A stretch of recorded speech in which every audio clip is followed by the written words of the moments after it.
IPL ইতিহাসের সবচেয়ে দামি খেলোয়াড় ঋষভ পান্ত 2025 সালের মেগা নিলামে রেকর্ড 27 কোটি রুপিতে তাকে দলে ভিড়িয়েছিল লখনৌ সুপার জায়ান্টস। কিন্তু 1 বছর পার হতেই সেই বিনিয়োগ নিয়ে শুরু হয়েছে কাটাছেঁড়া। দক্ষিণ আফ্রিকার সাবেক অধিনায়ক ফাফ ডু প্লেসি পান্তের টি-20 রেকর্ড এবং ব্যাটিং ধরন নিয়ে সরাসরি প্রশ্ন তুলেছেন। তার মতে, পান্তকে নিয়ে ফ্র্যাঞ্চাইজিগুলোর এই পাগলামি যুক্তিহীন।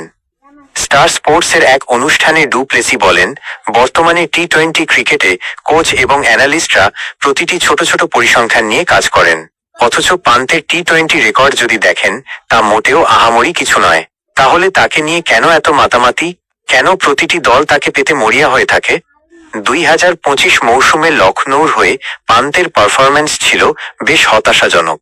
শেষ ম্যাচে একটি সেঞ্চুরি বাদ দিলে বাকি 12 ইনিংসে তিনি মাত্র 151 রান করতে সক্ষম হয়েছিলেন।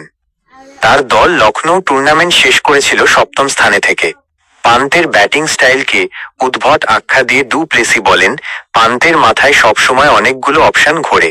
মনে হয় যেন তিনি প্রতিটি বলে মাঠের যে কোনো প্রান্তে ছক্কা মারতে পারেন। কিন্তু টি-20 ব্যাটিংয়েও একটি নির্দিষ্ট পদ্ধতি বা মেথড থাকা দরকার। বড় ক্রিকেটারদের ব্যাটিং দেখলে বোঝা যায় তারা কোথায় বাউন্ডারি মারবেন বা নিজেদের দুর্বলতা কিভাবে ঢাকবেন। কিন্তু পান্তকে দেখলে মনে হয় তিনি যে কোনো সময় আউট হয়ে যেতে পারেন। ডু প্লেসি আরও যোগ করেন যে পান্তের ব্যাটিং মাঝে মাঝে এতটাই এলোমেলো হয়ে যায় যা দলের জন্য ইতিবাচক হওয়ার চেয়ে নেতিবাচক হওয়ার ঝুঁকি বেশি বাড়িয়ে দেয়। এত সমালোচনার মাঝেও পান্তের ওপর আস্থা হারায়নি লখনৌ সুপার জায়ান্টস ম্যানেজমেন্ট।